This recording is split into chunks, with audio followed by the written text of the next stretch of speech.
Adrian Warren from Australian Associated Press. Gorge, that probably represents, I think, the standout win or performance of the season for you guys, bearing in mind who you were playing and the significance of the match. Do you agree, or just what are your feelings about the overall performance? 100%. You know, obviously we've come out of a home stretch where we didn't get done what we needed to get done, and now the pressure's on us for the rest of the year. And we got a lot of the top teams on the road. And this was the start of it, and everybody understood the significance of the game. So to win and to win the way we won was really important. I think, you know, you look over the course of the season, we've been probably the worst team at involving our bench and in depth of rotation.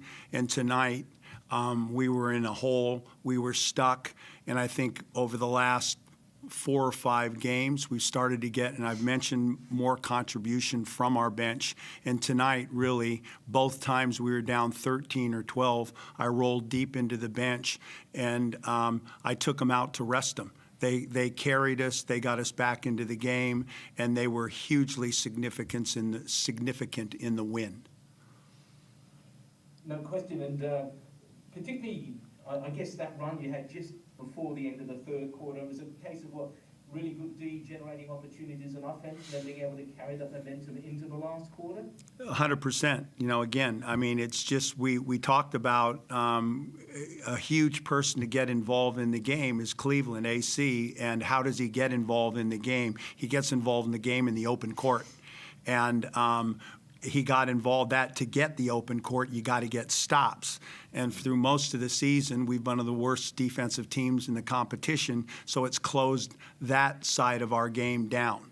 And I thought we did a really good job, and we've struggled on-ball defense. We've struggled with the Mitch Creek and the Vic Law. So AC's matchup there, that was big for us. And then that bench coming in and getting stops, and AC getting out on the run. Gave us easy baskets, took the pressure off. That basket got a little bit bigger in the fourth quarter because we got some easy ones, again, with AC running, playing off our defense. And with recognised, it seemed like he took quite a bit of a bump there towards the end of the first half. It didn't seem to affect him too much, but what was the situation there? Well, he got, and he's had a few, you know, they set a lot of on-ball screens, and on-ball screens were trying to get into the ball harder, and he just got clipped. Nothing dirty, nothing intentional. He got clipped right on the hip, and those sting, but it wasn't something permanent.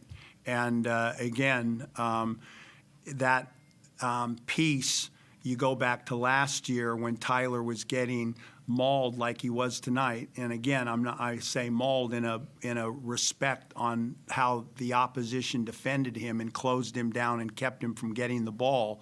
Having that other guard we didn't have last year in that form. And it also, he's good in space. He's strong, he's got big shoulders, he's thick-chested, and he gets down and gets on the rim. So that face guarding, we're penalizing, and that piece, again, was huge. It was huge tonight, and it was just a stinger.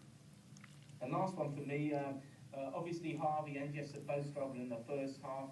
JJ picked it up in the second half. Did you say anything to him and Tyler at halftime then?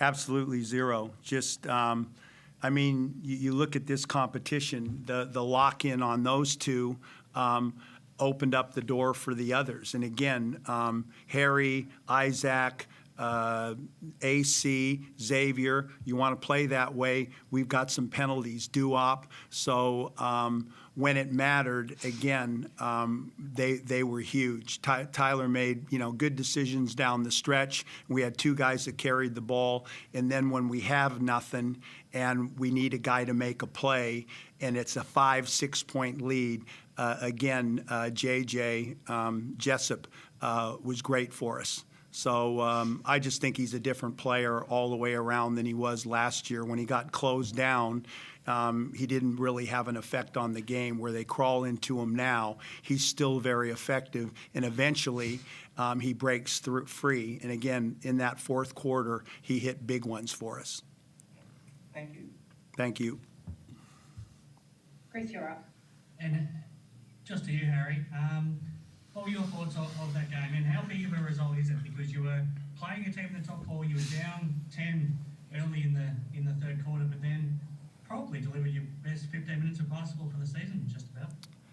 Yeah, I mean, obviously that's a huge game for us, with how close the NBL is and the depth of the league. And we dropped a few at home that we shouldn't have dropped. And, we're going to have to come out and finish the season strong and win games on the road. So I'm still figuring it out and trying to impact the game in ways when I'm not scoring the ball and when I'm trying to do other stuff. So I think I'm just trying to bring it defensively and bring energy with the bench guys and do what we can to get those starters a rest. And you look at those guys like the JJs and the Isaacs, the JJs and the Tylers, like those guys, yeah, they might have an off shooting night, but even the way they move off the ball, the way they're cutting, all that sort of stuff, it gets other guys free. And on the stat sheet, it might not look great, but they still have big games and we need them out there to be fresh and playing hard. So as deep as we can go on the bench throughout the season, it's going to help us. And defensively, you probably take out the first couple of minutes of the third quarter, and it was probably as well as you've played for a full game defensively as a team this season as well. Yeah, for sure. For us to win, we're going to have to play defense, and that's going to have to be our bread and butter. So I think we came out, we got AC rolling, we got some steals. The rotations were all there. We sort of made some smarter decisions on who we're closing out and who we rotate to, and it was just good all around. Cleaned up the rebounds, and whenever you can hold guys to, we got Brockhoff to 2 of 12 from 3. Like, you can hold a guy like that, and they're a good shooting team. You can hold them to 8 of 30 or whatever they were from the three-point line. That's big. You touched on it as well.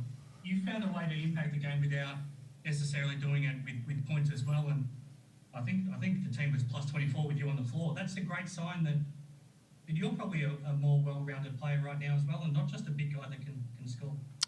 Yeah, I think it's the same as I said about JJ and those guys. Like, I don't need to score the ball to impact the game, and sort of on the other teams I've been on and in the past, I let that affect how I was as a teammate and how I worked out when I was like off the court and all that sort of stuff. So I think I've just tried to fix that a little bit, and Goorjian's helped me get a lot better, and defensively I'm getting better. And if I can do that, then obviously there's games where I can have offensive outbursts. We know that, and if I can make my bread and butter the defense and just keep contributing, I'm happy, and we're on a winning team. Like, it's the first time I've been on a winning team and a team to be in the top 4. So it's big, and I'm just enjoying it, loving it.